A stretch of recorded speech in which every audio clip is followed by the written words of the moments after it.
Emergency से संबंधित मैं एक ऑडियो और बनाता हूँ।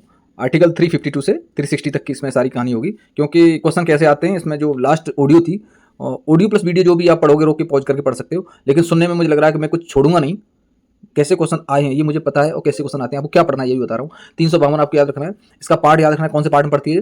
ठीक है, 352 में क्या लिखा हुआ है, तीन तरह से इमरजेंसी, तीन सिचुएशन में, तीन ऐसी स्थिति आ जाती है देश में, तब इमरजेंसी लगा सकते। इमरजेंसी मतलब आपातकाल की घोषणा कर सकता है कौन, भारत का राष्ट्रपति कर सकता है। ठीक है, तो पहली सिचुएशन है जब युद्ध हो जाए, बाहर डिक्लेयर हो जाए। दूसरी एक्सटर्नल एग्रेशन, बाहरी कोई आक्रमण हो जाए।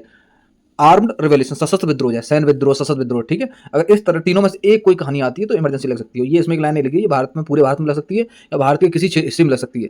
ठीक है, भारत के किसी हिस्से में भी लग सकती है। तो उस समय क्या इफेक्ट होगा, fundamental right under article 19 are automatically suspended हो जाते हैं, मतलब होते हैं। 19 में जो आपको अधिकार दिए, मूल अधिकार, वो जैसे ही इमरजेंसी लगती है 352 के तहत, जहां भी लगेगी, जिस क्षेत्र में लगेगी, वहां पर आर्टिकल 19 के तहत दिए गए अधिकार अपने आप सस्पेंड हो जाते हैं। ठीक, parliament gets the power to legislate on state subject.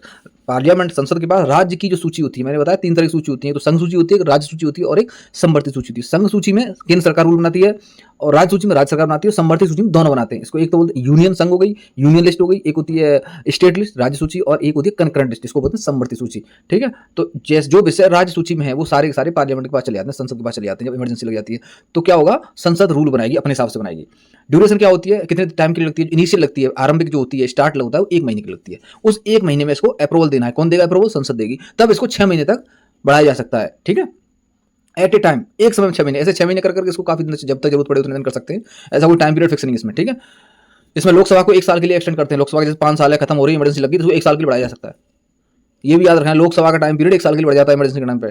ठीक, और इसको 6 महीने के लिए अप्रूवल कर, एक बार में एट ए टाइम 6 महीने के लिए बढ़ सकती है इमरजेंसी। इनिशियल में कितनी लगती है, 1 महीने लगती है। उस 1 महीने में संसद को अप्रूवल करना पड़ता है। ठीक है, अप्रूव करनी पड़ती है कि हाँ जो है सही है, सिचुएशन ऐसी है, देश में जरूरत है इमरजेंसी की। अब आर्टिकल इसमें, हाँ, स्टेट इमरजेंसी, एक तो होती है नेशनल इमरजेंसी, एक होती है स्टेट। स्टेट में क्या होता है, जब सेंट्रल गवर्नमेंट को ऐसा लगता है कि जो राज्य की सरकार है वो संविधान के हिसाब से नहीं चल रही है, तो आपको वर्डिंग याद रखनी है। या फिर कहीं ना कहीं उनको ऐसा लगता है कि केंद्र सरकार के ऑर्डरों को वो मान नहीं रही है।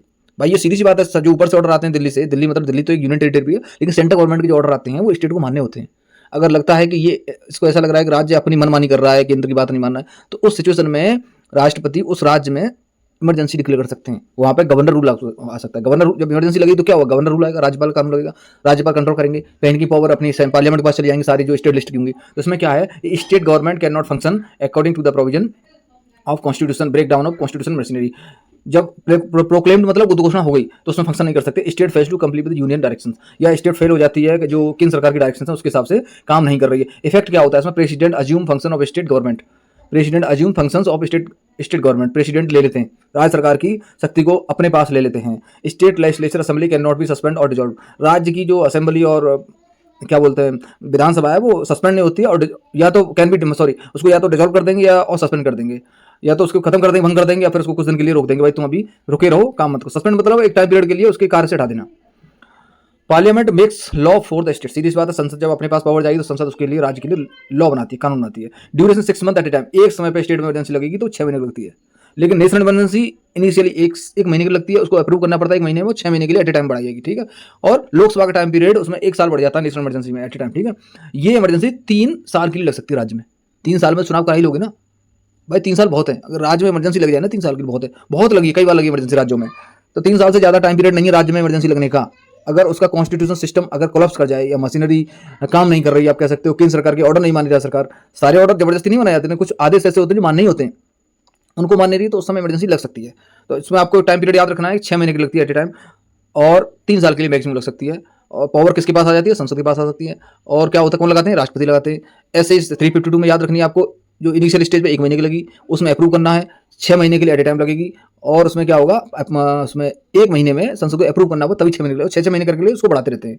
वो जब तक चलेगी उसका टाइम पीरियड नहीं है, नेशनल इमरजेंसी का कोई टाइम पीरियड नहीं है, जब तक जरूरत होगी तब तक चलेगी। फाइनेंशियल इमरजेंसी, आर्टिकल 360 में लिखा है फाइनेंशियल इमरजेंसी, वित्तीय आपात, आज तक नहीं लगा देश में। जब ऐसी स्थिति आ जाए कि उसको लगे कि कहीं ना कहीं फाइनेंशियल बोलते हैं स्टेबिलिटी कम हो गई, भारत में आर्थिक स्थिरता कम हो गई है, वित्तीय स्थिरता कम हो गई है, कहीं ना कहीं दिक्कत आ रही है, या आप बोलते हो कि इतना कर्ज हो गया देश के ऊपर, इतनी समस्या आ गई कि भारत को रन करने में, सरकार को चलाने में देश को दिक्कत हो रही, तो उस समय ये इमरजेंसी डिक्लेयर कर सकते हैं प्रेसिडेंट। ठीक है, तो उसमें क्या कहानी है, इसमें भाई सैलरीज कम हो जाती हैं सब लोगों की, सब शामिल है इसमें, जज भी शामिल हैं, सभी लेके ग्रुप सी भी सबके जो जितने कर्मचारी आते हैं सब शामिल है इसमें। ठीक है, सैलरी ऑफ गवर्नमेंट एम्प्लॉय लिखने इंक्लूडिंग जज कैन बी रिड्यूस, जज को मिला के भी उनकी सैलरी कम की जा सकती है। Money bill passed by the state legislature may be need president approval. सीधी हाँ, ये बहुत अच्छी लाइन है। जब वित्तीय इमरजेंसी लगती है तो राज्य सरकार कोई मनी बिल पास करता है या धन विधेयक, धन विधेयक राज्य सरकार पास करती है, उसको राष्ट्रपति के अप्रूवल की जरूरत पड़ती है। इमरजेंसी लग गई मतलब केंद्र सरकार पास सकती आ गई। तो पहले गवर्नर देते थे अप्रूवल, अभी कौन देगा? अभी राष्ट्रपति देंगे, प्रेसिडेंट देंगे। ठीक है। ड्यूरेशन क्या है? 2 month unless approve by parliament. 2 महीने के लिए रहती है, एक बार लग गई 2 महीने लगी रहेगी वो, जब तक वो संसद उसे अप्रूव नहीं कर देती है। ठीक है। कैन कंटिन्यू एंड बोल, एक बार लग गई तो चलती रहेगी वो। 2 महीने में उसको अप्रूव करना होता है इनिशियल स्टेज में, और 2 महीने में नहीं करते हैं तो उसको अप्रूव नहीं किए तो खत्म हो जाएगी, अप्रूव कर दे चलती रहेगी वो। ठीक, कोई डाउट नहीं होना चाहिए। हाँ, इसमें special safeguards after 44th amendment, जो 44वें संविधान संशोधन हुआ था 1978 में, उसके बाद क्या विशेष इसमें स्थिति परिवर्तन हुआ, क्या सुरक्षा के प्रावधान रखेगी, उसके बारे में पढ़ते हैं। President can not proclaim emergency unless the union cabinet writing recommends it. जब तक यूनियन जो कैबिनेट होती है, आप कह सकते हो जब तक मंत्रिपरिषद या कैबिनेट अपनी मंत्रिमंडल, कैबिनेट मंत्रिपरिषद काउंसिल होती है अपनी, कौन सी काउंसिल की बात कर रहे हैं? मंत्रिपरिषद और मंत्रिमंडल। मंत्रिमंडल होता है कैबिनेट और मंत्रिपरिषद होती है एक।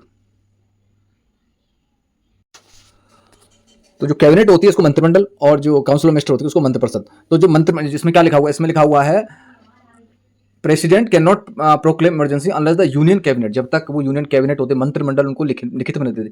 मंत्रिमंडल में सारे लोग शामिल नहीं होते हैं, मंत्रिमंडल में कुछ विशेष मंत्री ही शामिल होते हैं। जितने भी लोग मंत्रिपरिषद में तो बहुत लोग होते हैं, तो सारे लोग उस मंत्रिमंडल में तो विशेष मंत्री होते हैं। उनके भी नाम एक बार एक्सप्लेन करूंगा, कौन कौन मंत्रिमंडल में शामिल होता है, कौन कौन नहीं होता। तो वो लिखित में बोलते हैं प्रेसिडेंट को, आप देश में इमरजेंसी लगा दो, तभी भारत के राष्ट्रपति इमरजेंसी लगा सकते हैं। ये कब से हुआ है? 1978 के बाद से। ठीक है। National emergency must be approved by both house of parliament with in 1 month. मैंने बताया 1 महीने में दोनों सदनों के द्वारा, 1 महीने के लिए लगती है, उस 1 महीने में दोनों सदनों के द्वारा अप्रूव करनी है। Fundamental rights under article 2021 protection in criminal case and right to life and liberty can not be suspended even during emergency. ये बहुत अच्छी बात कही है। फंडामेंटल राइट आपके जो आर्टिकल 20 में दिए गए, जिसमें protection in criminal cases and right criminal के, आप कह सकते हो कि किसी पर जबरदस्ती किसी को अपराधी साबित करके जेल में भेज दिया या कहीं ना कहीं उसको गलत साबित कर, इस तरह का काम नहीं होगा, चाहे देश में किसी भी इमरजेंसी, कैसी भी इमरजेंसी लगी हो। तो आर्टिकल 2021 में जो फंडामेंटल राइट आपको दिए गए हैं, आपके पास हैं, वो इमरजेंसी के टाइम पे भी खत्म नहीं होंगे। ये कहाँ कब से आया है? ये आया 1978 के बाद से। ठीक है। ठीक है, आज की ऑडियो